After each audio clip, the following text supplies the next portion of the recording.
Nama Muhadjir Effendi menambah panjang deretan Menteri Jokowi yang masuk radar bursa calon wakil presiden untuk pemilu 2024. Nama-nama ini bahkan unggul dalam berbagai lembaga survei untuk segi elektabilitas untuk calon wakil presiden yang akan berlaga dalam pemilu 2024 nanti. Lebih lanjut untuk membahas soal barisan Menteri Jokowi yang masuk dalam bursa calon wakil presiden. Sudah bergabung lewat sambungan dalam jaringan pengamat komunikasi politik dari Universitas Gadjah Mada Nyarwi Ahmad. Pak Nyarwi, selamat sore, apa kabar Pak? Selamat sore, Bung Tifa. Iya, terima kasih sudah bergabung bersama kami. Ini banyak nama menteri yang masuk radar calon wakil presiden. Anda menganalisisnya ini wajar karena kinerja atau ada faktor lain? Ya, yang pertama begini, tentu saja sebagai sosok capres ya, Mas Ganjar ini kan juga memungkinkan oleh PDIP ya, ada beberapa cawapres-cawapres yang bisa dinominasikan. Nah, di sana tentu ada banyak kategori ya, kategori kriteria yang akan digunakan.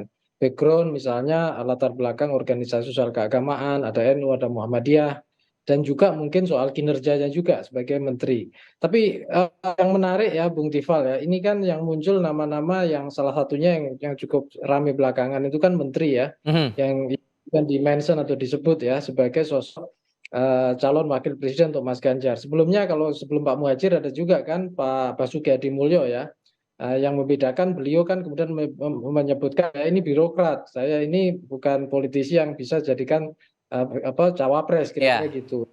Yang menarik untuk Pak Muhadjir ini kan tidak menegaskan penolakan seperti itu ya. Tetapi saya lihat ya yang dibutuhkan sosok seperti Mas Ganjar untuk proses kandidasi, saya kira itu paling tidak ada beberapa kriteria. Misalnya yang pertama, jelas ya punya basis elektabilitas ya, basis pendukung gitu Hmm. ya.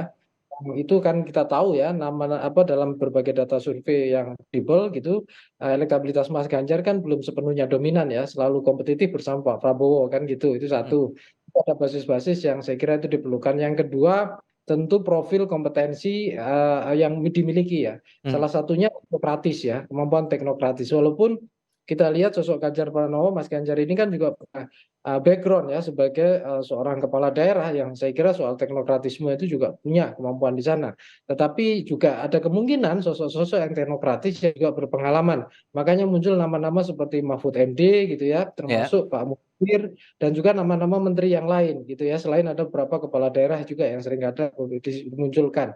Hmm. Nah, yang ketiga juga sebenarnya juga punya background gitu ya, organisasi soal keagamaan. Nah, ini saya kira juga dikaitkan dengan platform PDIP ya sebagai partai nasionalis gitu ya, yang selalu mengedepankan semangat gotong royong, kemudian selalu mengatakan bahwa mengelola Indonesia itu harus bersama-sama, kira-kira gitu, dan punya visi mimpi masa depan yang besar.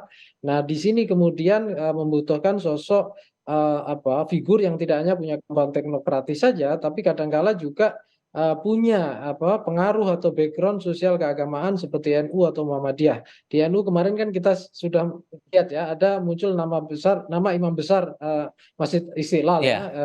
Haji Profesor Nazarudin Umar misalnya begitu. Hmm. Nah, belakangan berikutnya hari ini kan muncul nama Pak Muhadjir Effendi gitu ya. Ya.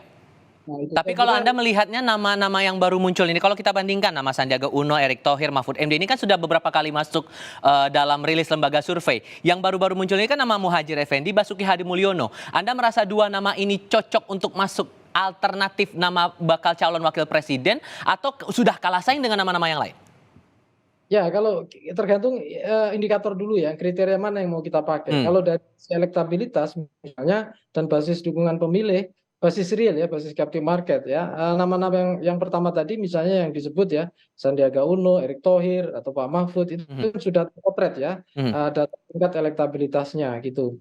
Nah, kemudian kalau dikaitkan background organisasi sosial keagamaan, nama-nama tersebut juga sudah ada terkait. Misalnya kalau boleh dikatakan tiga-tiganya punya kaitan dengan NU kan gitu. Ya. Eh, Kemudian kalau dikatakan basis partai politik yang Sandiaga bahkan sudah jelas-jelas itu dari partai P3 dan juga dicalonkan ya sudah dideklarasikan itu minggu kemarin sebagai cawapres dari partai P3 kan gitu. Hmm. Nah, kalau Pak Erick Thohir memang yang kita tahu salah satunya basis elektabilitas plus background jaringan organisasi NU kan gitu dan itu juga diakui termasuk Pak Mahfud di sana. Oke. Nah, Sehingga Belakangan kemungkinan menurut Anda kalau dari analisis yang Anda baca sejauh ini, kalau untuk PDIP yang mengusung Ganjar Pranowo mungkin tidak atau seberapa besar kansnya memilih bakal calon wakil presiden dari tokoh agama? ya, dugaan saya itu orientasi itu besar, tapi background agama atau ormas keislaman saya tidak sepenuhnya apa istilahnya pertimbangan utama ya. Hmm, Karena di sana menyangkut juga kompetensi, menyangkut juga apa namanya kemampuan teknokrasi, manajerial dan lain-lain gitu ya. Yang saya kira juga akan menjadi pertimbangan-pertimbangan. Belum lagi representasi mungkin basis pemilih kewilayahan juga ya. Dan satu lagi yang paling menurut saya paling penting itu adalah kemampuan akselerasi elektabilitasnya sebagai cawapres. hmm. Jadi kalau kita lihat apa basis kompetisi elektoral untuk panggung pilpres itu kan bukan hanya seberapa dia hari ini punya modal elektabilitas atau popularitas Oke. juga ya, elektabilitas, tapi juga seberapa misalnya daya elektabilitas dia itu mengalami akselerasi di tengah kompetisi yang akan terjadi beberapa bulan depan. Oke, Dan ini kan kalau Anda lihat ini kalkulasinya untuk Ganjar, tapi untuk bakal calon presiden yang lain, nama Anies, kemudian nama Prabowo Subianto, kalau dikaitkan dengan nama-nama bakal cawapresnya datang dari Menteri Jokowi, terbilang besar juga kansnya dari nama-nama yang tadi saya sebut. ya, kalau nama-nama yang tadi Bung Tifal sebut itu sudah memiliki basis elektabilitas di atas rata-rata untuk figur cawapres Jadi kan. cocok buat semua ya? Ya, tapi kan juga kita tidak tahu nih Bung Tifal. Kita harus ya berpikir terbuka juga. Makanya tepat juga itu strategi PDIP terus menjaring nama-nama itu kan gitu. Hmm, Karena apa? Karena dinamika elektoral kan bisa aja terus berkembang kan gitu. hmm, Dan kita tahu juga ya, saya juga melakukan beberapa kali survei khususnya tahun-tahun kemarin ya. hmm. Itu panggung siapa saja yang ada di apa sebagai menteri itu visible juga sebagai sosok figur potensial baik capres maupun cawapres ya selain panggung kepala daerah. Jadi kenapa misalnya hari ini kita ketemu beberapa nama itu sumber sumber panggung politiknya itu asalnya itu kan kita lihat dari kalau nggak kepala daerah ya dari menteri yang saat ini memimpin kementerian di pemerintahan Pak Jokowi kan gitu. Hmm. Ini kan misalnya berapa ya meskipun ada dari background partai politik gitu loh. Karena kalau dari sisi prosentase kan memang urutan di atas itu kepala daerah, kemudian yang berikutnya disusul kemudian panggung sebagai menteri, yang ketiga berikutnya termasuk yang 40-an% itu 45 atau sekian, Hmm. itu yang dipertimbangkan publik itu atau pemilih dari pimpinan partai politik termasuk DPR RI yang saat Ah. ini DPR RI misalnya begitu. Oke, kalau melihat dari grafik elektabilitasnya di beberapa lembaga survei, Anda merasa penegasannya singkat saja, berarti sejauh ini untuk nama-nama dari bakal calon wakil presiden di kalangan menterinya Jokowi itu tidak bisa dipandang sebelah mata dong?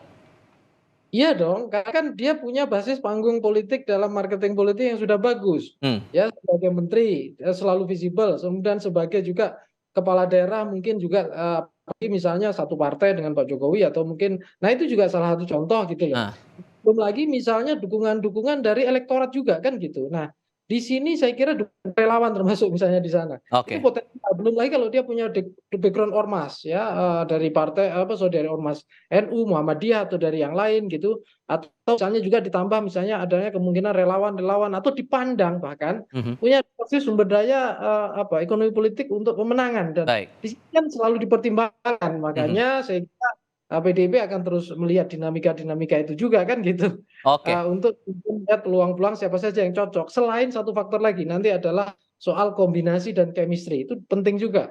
Ya, figur yang memang benar-benar pas untuk Mas Ganjar, Baik. plus kompetitif untuk bersaing dalam pemilu, pilpres, plus punya kemampuan kerja yang saling melengkapi di situ. Strategi mana yang mau dipakai itu juga yang akan menarik untuk kita cermati bersama. Pak Nyarwi Ahmad, terima kasih banyak sudah berbagi perspektif bersama kami di Kompas TV kali ini. Saya selalu Pak, selamat sore.